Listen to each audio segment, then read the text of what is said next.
Hey everyone, Andrew and Adam with It Takes Two Takes. We are here to talk about the Netflix movie Project Power. Now, Project Power, it's a movie that stars Golden Globe nominated actor Joseph Gordon-Levitt, Golden Globe and Academy Award winner Jamie Foxx, and Radio Disney Music Award winner Machine Gun Kelly. He's not even in it that much. Who's dating Megan Fox now? So I didn't know which way to go with that one. You weren't sure which one was the more important, the dating Megan Fox or the award? He shouldn't even be top of the bill on this. I just had to throw that in there because it was fun. Because honestly, Dominique Fishback deserves her name at the top of the bill. She was fantastic as Robin. But we're going to talk about what we thought of this movie, Adam. I want to start with no spoilers. We may even be able to go this entire time with no spoilers, but we'll be sure to cut things off if we feel we're going into spoiler territory.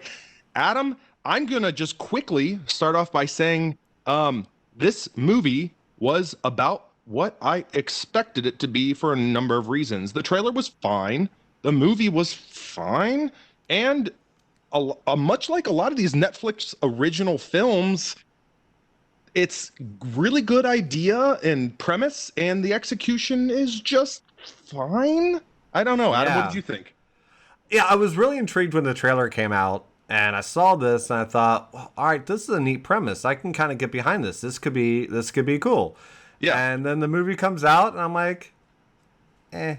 They had such a great concept to work in, but the actual story just ended up being, it's fine for a popcorn flick. You know, if you're just looking for something to watch, then go ahead and check it out. It's not like any of the actors were bad in the film. Oh, but I feel like the performances were great. It was the script and what they had to work with.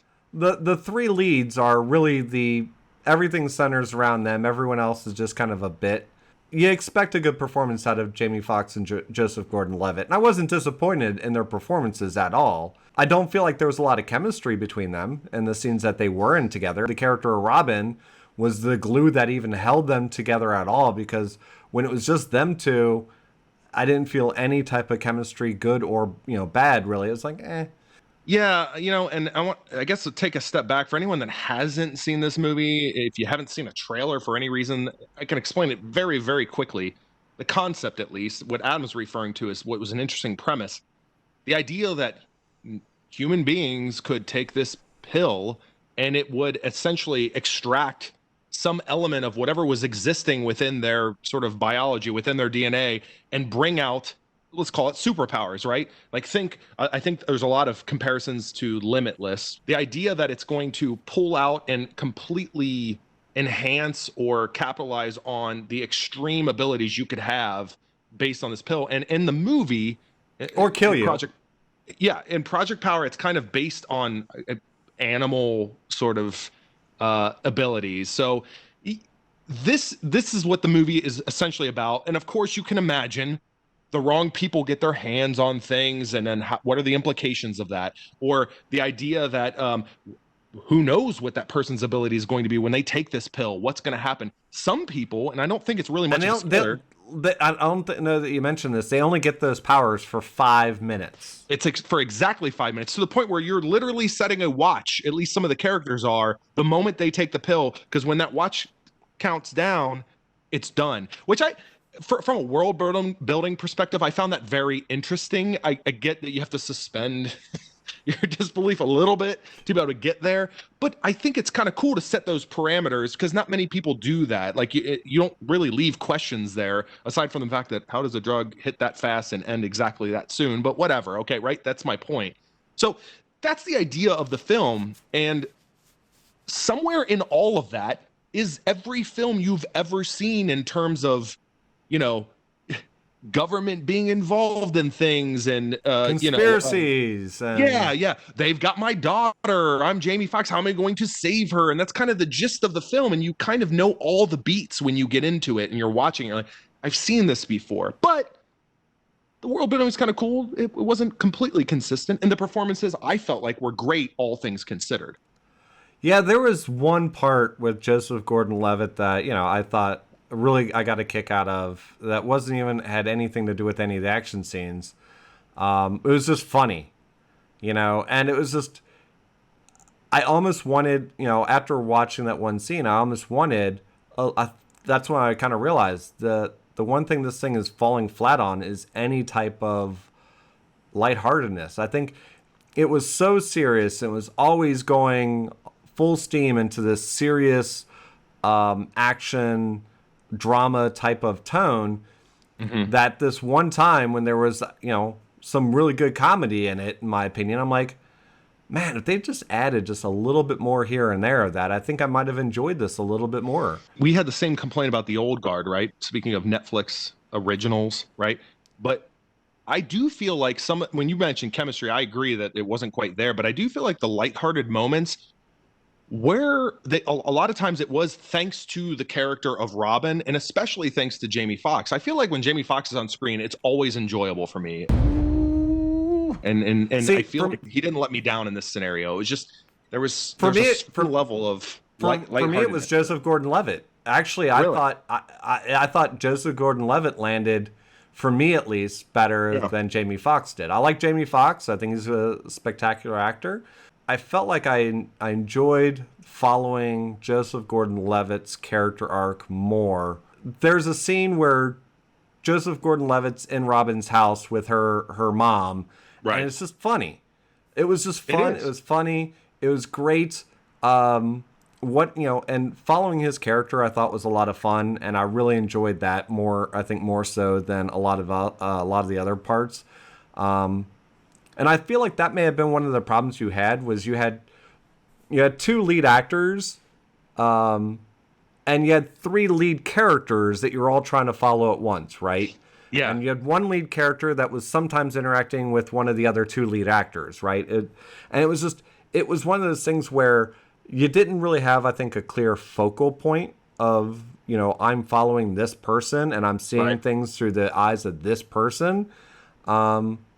So I feel like maybe that was where the directional was, well, we got Joseph Gordon-Levitt, we got Jamie Foxx, so let's make sure we're utilizing them equally because they're equal build.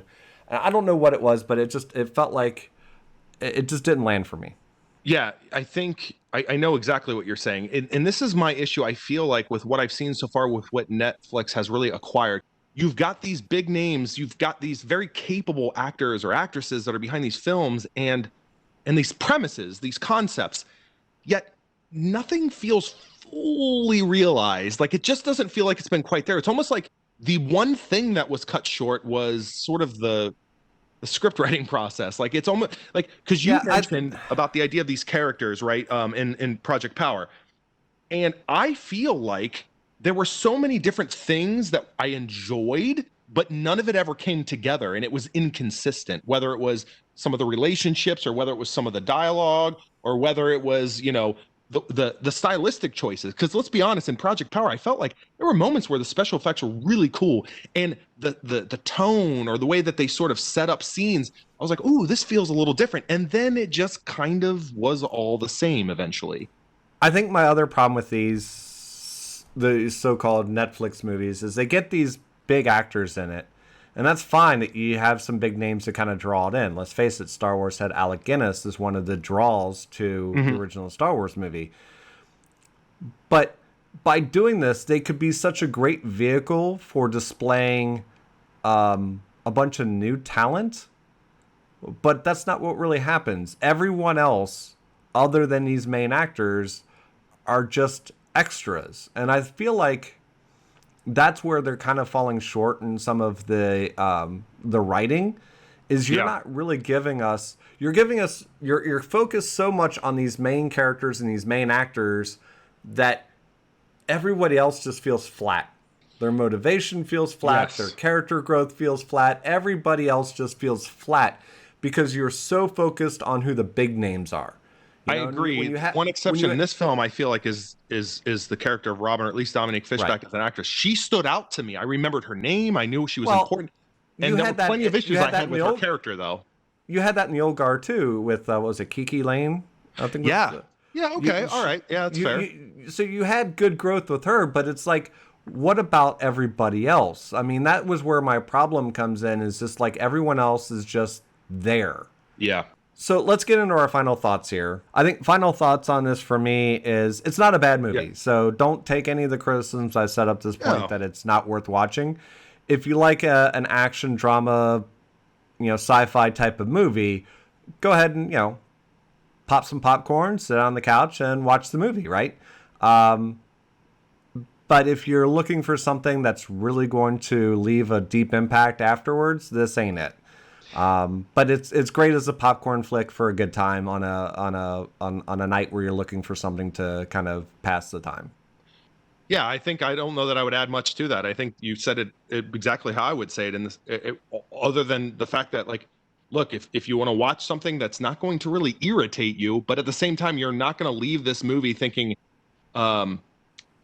you probably aren't even know Joseph Gordon-Levitt's character's name when you walk away from this movie. It's that kind of movie, right? But the experience, that moment, it was fun. But that's really about it. It's it's not gonna leave you wanting more. So, well, that said, if you disagree with us, if you think this movie was amazing and we're leaving out some details that we didn't catch, if you're angry about me saying Machine Gun Kelly was a Radio Disney Award winner or whatever I said, so if whatever your comments are, leave the comment down below. And if you like this video, go ahead and like the video and subscribe to our channel and all that fun stuff that you've heard probably 1,000 times on YouTube. And we'll end up reminding you on a couple of things right after this video anyway. So with that, thank you for joining us again, and we'll see you next time on It Takes Two Takes. Hi, Adam here. If you like this video, go ahead and check out our other videos. And if you like this channel, go ahead and subscribe. Hope to see you again real soon. Bye.